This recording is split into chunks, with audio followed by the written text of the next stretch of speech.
ശ്രീമന്നാരായണീയം ദശകം 30 വാമനാവതാരം. ശ്ലോകം 6. താവത് പ്രജാപതി മുഖൈരുപനീയമൗഞ്ചീ ദണ്ഡാജിനാക്ഷവലയാദിഭിരർച്യമാനഃ ദേദീപ്യമാനവപുരീശാകൃതാഗ്നികാര്യസ്ത്വം പ്രാസ്ഥിതാ ബലിഗൃഹം പ്രകൃതാശ്വമേധം.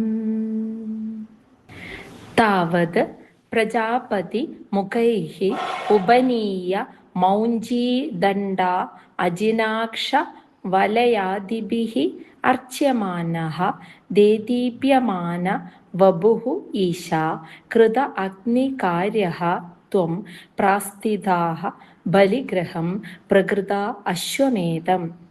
ഹേ ഈശ, അല്ലയോ സർവേശ്വര, താവത് അപ്പോൾ, അതായത് ഇങ്ങനെ ഒരു വടുവേഷം സ്വീകരിച്ച ഒരു ബ്രഹ്മചാരി വേഷം സ്വീകരിച്ചുകൊണ്ട് ഒരു കുഞ്ഞ് പിറന്നതിന് ശേഷം പ്രജാപതി മുഖൈഹി, കശ്യപൻ ഒരു പ്രജാപതിയാണല്ലോ, അപ്പൊ കശ്യപ മഹർഷിയുമാണ് പ്രജാപതിയുമാണ്.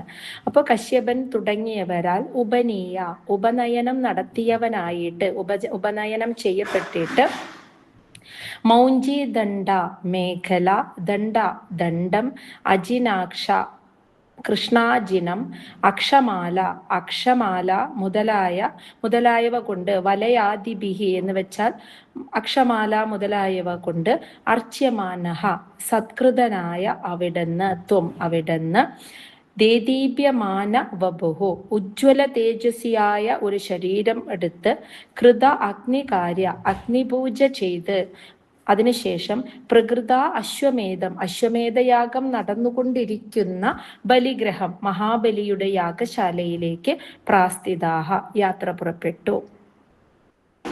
അപ്പോൾ ഇവിടെ കശ്യപ പ്രജാപതിക്ക് ആ മകൻ ജനിച്ചതിന് ശേഷം, ഭഗവാൻ അവിടെ അവതരിച്ചതിന് ശേഷം കശ്യപൻ മുതലായവർ ചേർന്ന് ആ കുഞ്ഞിന് ഉപനയനം നടത്തി. ഉപനയനം ശേഷം മേഖല, ദണ്ഡം, കൃഷ്ണാജിനം, അക്ഷമാല മുതലായവ കൊണ്ട് സത്കൃതനായ അവിടുന്ന് ഭഗവാനെ അങ്ങ് ഉജ്ജ്വല തേജസ്വിയായ ഒരു ബ്രാഹ്മണകുമാരന്റെ രൂപത്തെ സ്വീകരിച്ച് അശ്വമേധയാഗം അഗ്നിപൂജ ചെയ്തതിന് ശേഷം മഹാബലി അശ്വമേധയാഗം നടത്തുന്ന ആ യാഗശാലയിലേക്ക് യാത്ര പുറപ്പെട്ടു, തൻ്റെ ലക്ഷ്യം പൂർത്തീകരിക്കുന്നതിനായിട്ട്. ശ്ലോകം 7. ഗാത്രേണ ഭാവി മഹിമോജിത ഗൗരവം പ്രാഗ് വ്യാവൃണ്വദേവ ധരണീം ചലയന്നയാസി ഛത്രം പരോഷ്മതിരണാർത്തമിവാദധാനോ ദണ്ഡം ച ദാനവജനേഷിവ സന്നിധാതും. ഗാത്രേണ ഭാവി മഹിമ ഉജിത ഗൗരവം പ്രാഗ് വ്യാവൃണ്വത ഇവ ധരണീം ചലയൻ അയാസി ഛത്രം പരോഷ്മതി രണാർത്ഥം ഇവ ആദധാനഃ ദണ്ഡം ച ദാനവജനേഷു ഇവ സന്നിധാതും. ഇവിടെ ആ വാമനമൂർത്തിയുടെ വരവിനെ, ഭഗവാന്റെ ആ വരവിനെ മേൽപ്പത്തൂർ വർണ്ണിക്കുകയാണ് ചെയ്യുന്നത് കേട്ടോ. ഭാവി മഹിമ ഉചിത ഗൗരവം, ഭാവിയിൽ വരാനിരിക്കുന്ന തൻ്റെ മഹത്വത്തിന് യോജിച്ച ഗൗരവം, പ്രാക് അതായത് മുൻകൂട്ടി, ഇപ്പോഴേ തന്നെ വ്യാവൃണ്വത ഇവ അത് വെളിവാക്കുമാറ്, അത് ഇപ്പോഴേ ആ ഗൗരവം കാണിച്ചുകൊണ്ട്. ഇപ്പൊ വരുന്നത് ഒരു ബാലനായിട്ടാണ്, ബ്രാഹ്മണ കുമാരനായിട്ടാണ്. ഈ കുമാരൻ ഇനി ഭാവിയിൽ എന്താ ചെയ്യാൻ പോകുന്നത്? ഈ ഭൂമിയുടെ ചക്രവർത്തിയായ മഹാബലിയെ കാൽക്കീഴിലാക്കുമെന്ന് ആരും പ്രതീക്ഷിക്കുന്നില്ലല്ലോ. അതാണ് പറയുന്നത്, ഭാവിയിൽ വരാനിരിക്കുന്ന തൻ്റെ മഹത്വത്തിന് യോജിച്ച ഗൗരവം ഇപ്പോഴേ മുഖത്തെടുത്തങ്ങ് അണിഞ്ഞ് അത് വെളിവാക്കുമാറുള്ള ഗാത്രേണ ശരീരം കൊണ്ട്, ധരണീം ചലയൻ ഭൂമിയെ കുലുക്കിക്കൊണ്ട്, പരോഷ്മതി രണാർത്ഥം ശത്രുക്കളുടെ ഭാഗത്തു നിന്നും വരുന്ന ചൂടിനെ തടുക്കുവാനോ ഇവ എന്ന പോലെ, ഛത്രം ഒരു കുടയും ചൂടി, ദാനവജനേഷു അസുരന്മാരിൽ സന്നിധാതും പ്രയോഗിപ്പാൻ എന്ന വിധം ഇവ ദണ്ഡം ച, ഒരു ദണ്ഡവും എടുത്ത് കയ്യിലേന്തിയിട്ട്, ആദദാന, അതെടുത്ത്, ത്വം അയാസി, ഭഗവാനെ അങ്ങ് നടകൊണ്ടു എന്ന്. അപ്പൊ ഭഗവാൻ ആ വാമനമൂർത്തിയായിട്ട് കടന്നു വരുന്ന വരവിനെയാണ് ഇവിടെ പറയുന്നത്. ഭാവിയിൽ വരാനിരിക്കുന്ന തൻ്റെ മഹത്വത്തിന് യോജിച്ച ഗൗരവം ഇപ്പോഴേ ആ ബാലനായിരിക്കുമ്പോൾ തന്നെ ആ മുഖത്തെടുത്തണിഞ്ഞിട്ട്, അങ്ങനെയുള്ള ശരീരം കൊണ്ട് ഭൂമിയെ മുഴുവൻ ഒന്ന് കുലുക്കിയിട്ട് ശത്രുക്കളിൽ നിന്നും വരുന്ന ചൂടിനെ തടുക്കുവാനോ എന്ന് തോന്നുന്നത് പോലെയുള്ള ഒരു വലിയ ഓലക്കുടയും ചൂടി അസുരന്മാരുടെ മേൽ പ്രയോഗിക്കാൻ എന്ന വിധത്തിലുള്ള ഒരു കയ്യിൽ ഒരു ദണ്ഡുമേന്തിയിട്ട് ഭഗവാൻ അങ്ങനെ നടന്നു കയറി വന്നു ആ യാഗശാലയിലേക്ക്. ശ്ലോകം 8. താം നർമ്മദോത്തരതടേ ഹയമേധശാലാ മാസേ തുഷി ത്വയിരുചാ തവ രുദ്ധനേത്രൈ ഭാസ്വാൻ കിമേഷ ദഹനോനു സനത്കുമാരോ യോഗേനു കോയമിതി ശുക്രമുഖേ ശശങ്കേ.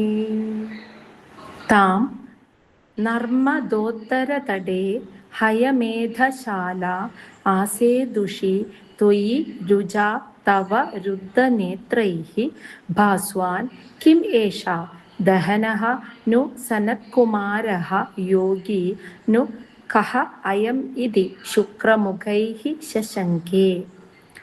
അങ്ങനെ ഭഗവാൻ വാമനമൂർത്തിയായി മഹാബലിയുടെ യാഗശാലയിലേക്ക് കടന്നു ചെന്നപ്പോൾ ത്വയി, അങ്ങ് നർമ്മദോത്തര തടേ, നർമ്മദാ നദിയുടെ വടക്ക് തീരത്തുള്ള താം, ആ ഹയമേധശാലാം, അശ്വമേധശാലയിലേക്ക് ആസേദുഷി, അടുത്തു ചെല്ലുമ്പോൾ, അതായത് ആ അശ്വമേധശാലയിലേക്ക് കടന്നു ചെന്നപ്പോൾ, തവ രുച, അങ്ങയുടെ ആ തേജസ് കണ്ടിട്ട്, അവിടുത്തെ തേജസ് കണ്ട്, രുദ്ധനേത്രൈഹി, കണ്ണ് ചിമ്മിപ്പോയിന്ന്, കണ്ണഞ്ചിച്ചു പോയ, ശുക്രമുഖൈഹി, ശുക്രാചാര്യർ മുതലായവർ, ഏഷക്കിം, ഇദ്ദേഹം ആരാണ്, ഭാസ്വാൻ, സൂര്യനെ പോലെ പ്രകാശിക്കുന്ന തേജസ്സുള്ള ഇദ്ദേഹം ആരാണ്, സൂര്യനാണോ, ഇനി ദഹനഹ, അഗ്നിദേവനാണോ, യോഗി സനത്കുമാരഹ, യോഗിയായ സനത്കുമാരനാണോ, അയം കഹ, ഇതാരായിരിക്കാം, ഇതി ശശങ്കേ, എന്ന് സംശയിച്ചു പോയി എന്ന്.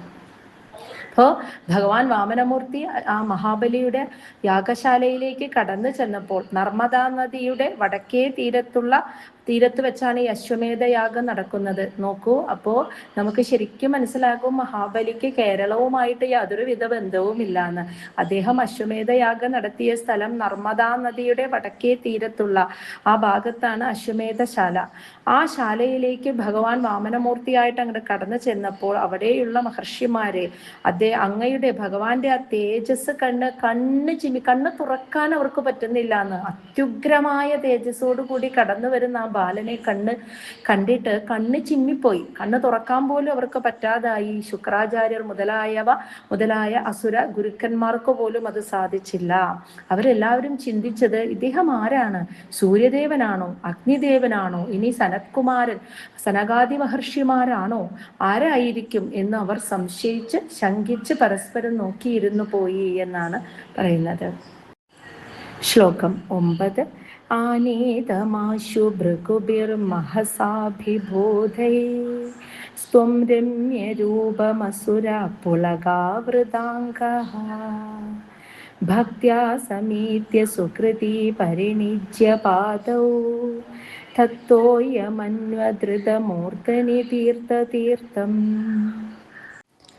ആനീതം ആശു ഭൃഗുഭിഃ മഹസാ അഭിഭൂതൈഃ ത്വാം രമ്യരൂപം അസുരഃ പുളകാവൃത അംഗഃ ഭക്ത്യാ സമേത്യ സുകൃതി പരിണിച്യ പാദൗ തത് തോയം അന്വധൃത മൂർധനി തീർത്ഥതീർത്ഥം. മഹസാ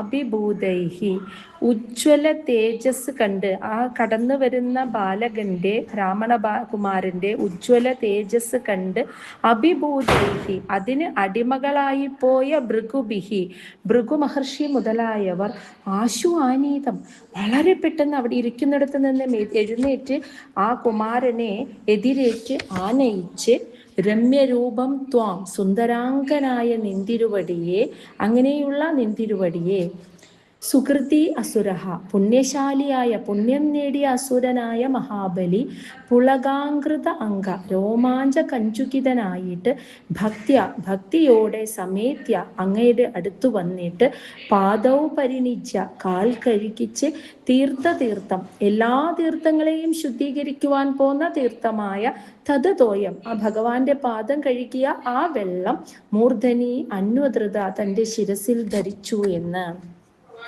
അപ്പോ ഉജ്ജ്വല തേജസ്സോടുകൂടി ആ ബ്രാഹ്മണകുമാരൻ ആ യാഗശാലയിലേക്ക് കടന്നു വരുന്നത് കണ്ട ഭൃഗു മഹർഷി മുതലായവർ, അവർക്കത് ആരാണെന്ന് മനസ്സിലായിട്ടില്ല. പക്ഷെ എന്നാൽ പോലും ആ തേജസ് കണ്ടിട്ട് ഇരിക്കുന്നിടത്ത് നിന്ന് അവർ ചാടി എണീറ്റു. പ്രായത്തിന്റെ വ്യത്യാസം പോലും അവർ നോക്കിയില്ല. അവരൊക്കെ ഇത്ര പ്രായമായവരാണ്. ഇതൊരു വളരെ ചെറിയ ബാലകൻ, ഒരു ബ്രാഹ്മണ കുമാരനാണ്. പക്ഷെ ആ തേജസ് കണ്ടിട്ട് അവര് പോലും അറിയാതെ അവരവിടെ ഇരിക്കുന്നിടത്ത് നിന്ന് എഴുന്നേറ്റ് ആദരവോടുകൂടി അകത്തേക്ക് ആനയിച്ചു കൊണ്ടുവന്ന് ഭഗവാന്റെ ആ സുന്ദര രൂപം, ആ വാമനമൂർത്തിയുടെ സുന്ദര രൂപം കണ്ടിട്ട് വാമനമൂർത്തിയെ അകത്തേക്ക് ആനയിച്ചു കൊണ്ടുവന്ന് ഇരുത്തി. ഈ സമയം സുഹൃതം ചെയ്തവനാണ് മഹാബലി. അങ്ങനെയുള്ള അസുരനായ മഹാബലി ആ ബ്രാഹ്മണകുമാരനെ കണ്ടിട്ട്, പ്രത്യേകിച്ച് ബ്രാഹ്മണരെ അത്യധികം ആരാധിച്ചിരുന്ന ഒരു ചക്രവർത്തിയായിരുന്നു മഹാബലി.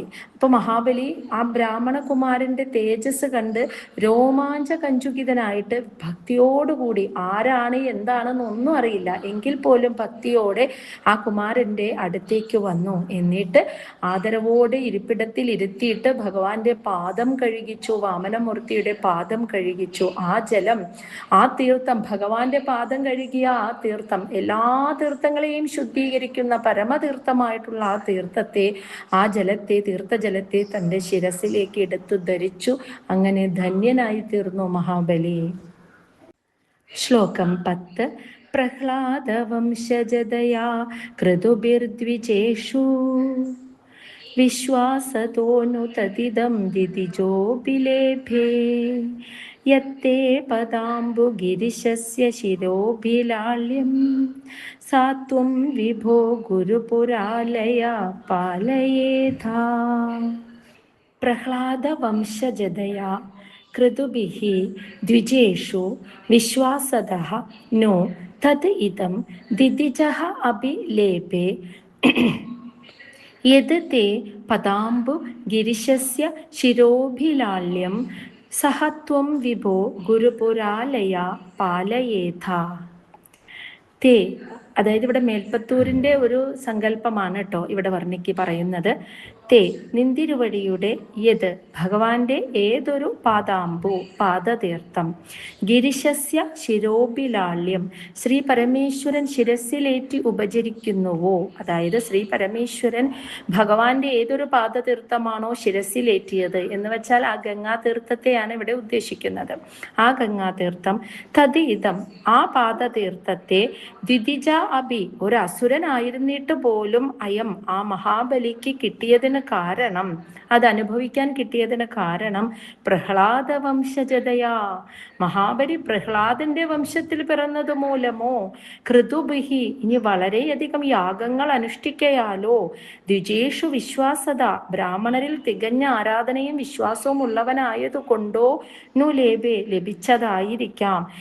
എന്തു തന്നെയാണെങ്കിലും ഹേ വിഭോ, അല്ലയോ ഭഗവാനെ വിഭുവായ ഗുരുപുരാലയ, ഗുരുവായൂരപ്പ, സഹത്വം, അവിടുന്ന് മാം പാലയേഥ, എന്നെയും രക്ഷിക്കണമേ എന്ന്. അതായത് ഇവിടെ മഹാബലി അത്രമാത്രം നിഷ്കളങ്ക ഭക്തനാണെന്നൊന്നും ഒരു പ്രസ്താവനയിൽ നമ്മൾ കണ്ടിട്ടില്ല. എന്നിട്ട് പോലും മഹാബലിക്ക് ഭഗവാന്റെ പാദം കഴുകിയ ജലത്തെ, ആ തീർത്ഥജലത്തെ ശിരസിലേറ്റാൻ സാധിച്ചുവെങ്കിൽ അത് ഒരേ ഒരു ഗുണം കൊണ്ട് മാത്രമാണ്. അതായത് ഭഗവാന്റെ ഉത്തമ ഭക്തനാര് എന്ന ചോദ്യത്തിന് എന്നും എക്കാലത്തും പറയാനുള്ള ആദ്യത്തെ പേര് പ്രഹ്ലാദൻ തന്നെയാണ്. ആ പ്രഹ്ലാദന്റെ വംശത്തിൽ പിറന്നത് കൊണ്ടായിരിക്കാം മഹാബലിക്ക് ഈ ഒരു പുണ്യം കിട്ടിയത് എന്ന് ഇവിടെ മേൽപ്പത്തൂർ പറയുകയാണ്. അതാണ് ഭഗവാന്റെ പാദതീർത്ഥം, ശ്രീ പരമേശ്വരൻ പോലും ശിരസിലേറ്റി ആ ഗംഗാതീർത്ഥം, അത് ശിരസിലേറ്റാൻ, ആ പാദതീർത്ഥത്തെ ശിരസിൽ അണിയാൻ മഹാബലിക്ക് സാധിച്ചത് മഹാബലി പ്രഹ്ലാദന്റെ വംശത്തിൽ, ഭഗവാന്റെ ഉത്തമ ഭക്തനായ പ്രഹ്ലാദന്റെ വംശത്തിൽ പിറന്നവനായത് കൊണ്ടായിരിക്കാം, അല്ലെങ്കിൽ വളരെയധികം യാഗങ്ങൾ അനുഷ്ഠിച്ചത് കൊണ്ടായിരിക്കാം, അതുമല്ലെങ്കിൽ ബ്രാഹ്മണരിൽ തികഞ്ഞ ആരാധനയും വിശ്വാസവും ഉള്ളത് കൊണ്ടായിരിക്കാം. എന്തു തന്നെയാണ് ആണെങ്കിലും അല്ലയോ ഗുരുവായൂരപ്പ, അവിടുന്ന് എന്നെയും രക്ഷിക്കണമേ എന്ന പ്രാർത്ഥനയോടെയാണ് ഈ ഒരു ദശകം ഇവിടെ അവസാനിക്കുന്നത്. അപ്പോൾ ഒരു ഉത്തമ ഭക്തൻ എന്ന് പറഞ്ഞാൽ, ഒരു ഭക്തൻ എന്ന പേരിൻ്റെ അർഹനാവുന്നത് ആ അഹങ്കാരം വെടിഞ്ഞ് പൂർണ്ണമായ ശരണാഗതി ഭഗവാനിൽ പൂർണ്ണ ശരണാഗതി അടയുന്ന നിഷ്കളങ്കത, അതാണ് യഥാർത്ഥ ഭക്തന്റെ ഭാവം. അങ്ങനെ ഒരു ഭക്തൻ ഭഗവാന്റെ അങ്ങനെ ഒരു ഭക്തൻ ആര് എന്ന് ചോദിക്കുന്ന ചോദ്യത്തിന് വിരൽ ചൂണ്ടാനുള്ള ഏറ്റവും ആദ്യത്തെ പേര് പ്രഹ്ലാദൻ തന്നെയാണ്. ഞാൻ വിശ്വസിക്കുന്ന ഭഗവാൻ ഈ തൂണിലും തുരുമ്പിലും ഞാൻ ചവിട്ടി നടക്കുന്ന ഓരോ മൺതരിയിലും ഉണ്ട് എന്ന് കാണുന്ന ആ പ്രഹ്ലാദന്റെ, ഭഗവാനല്ലാതെ മറ്റൊന്നുമില്ല ഈ പ്രപഞ്ചത്തിൽ, സർവസ്വവും നിറഞ്ഞു നിൽക്കുന്നത് ഞാൻ വിശ്വസിക്കുന്ന ഭഗവാൻ മാത്രമാണ് എന്ന ആ പൂർണ്ണ ശരണാഗതി അടഞ്ഞുള്ള പ്രഹ്ലാദന്റെ വംശപരമ്പരയിൽ പിറന്നതുകൊണ്ടായിരിക്കാം മഹാബലിക്ക് ഈ പുണ്യം കിട്ടിയത് എന്ന് ഇവിടെ മേൽപ്പത്തൂരിന്റെ ഒരു ഭാവന, ഒരു സങ്കല്പം കൂടി എഴുതി വെച്ചുകൊണ്ട് ഈ ഒരു ദശകം ഇവിടെ അവസാനിക്കുന്നു.